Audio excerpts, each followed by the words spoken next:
എല്ലാവർക്കും പ്രമോ റിവ്യൂയിലേക്ക് സ്വാഗതം. ഈ റിവ്യൂ ഇഷ്ടപ്പെടുവാണെങ്കിൽ ഒന്ന് ലൈക്ക് ചെയ്തും സബ്സ്ക്രൈബ് ചെയ്തും സപ്പോർട്ട് ചെയ്യണേ.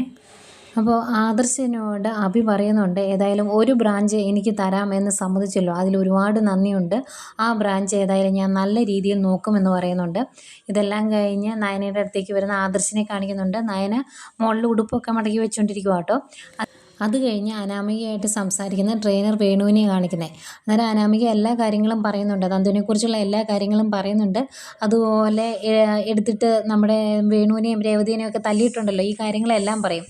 അന്നേരം വേണു പറയുവാണ്, ഇനി അവൾ ആരെയും തല്ലിയല്ല, പോലീസ് യൂണിഫോം ഇട്ടുകൊണ്ട് അവൾ ഒട്ടും തല്ലിയല്ല, അതിനുള്ളത് ഞാൻ ചെയ്തോളാം എന്ന് പറയുക.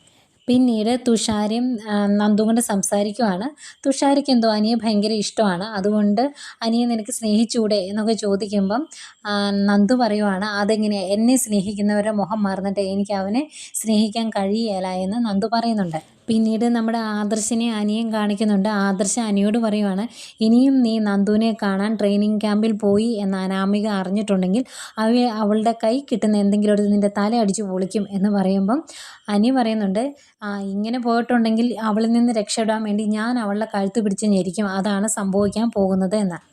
പിന്നീട് നമ്മുടെ അനാമികയെ കാണിക്കുന്നു. അനാമിക എന്തോ ഭയങ്കര സങ്കടത്തിലാണ്. കാരണം അനി നന്ദുവിനെ കാണാൻ അവിടെ ചെന്നു എന്നറിഞ്ഞതിൻ്റെ പേരിലാണോ എന്നറിയില്ല, ഇത്തിരി വിഷമിച്ച് നിൽക്കുന്ന അനാമികയാണ് കാണിക്കുന്നത്. ഇതൊക്കെയായിരുന്നു പ്രമോ വിശേഷങ്ങൾ.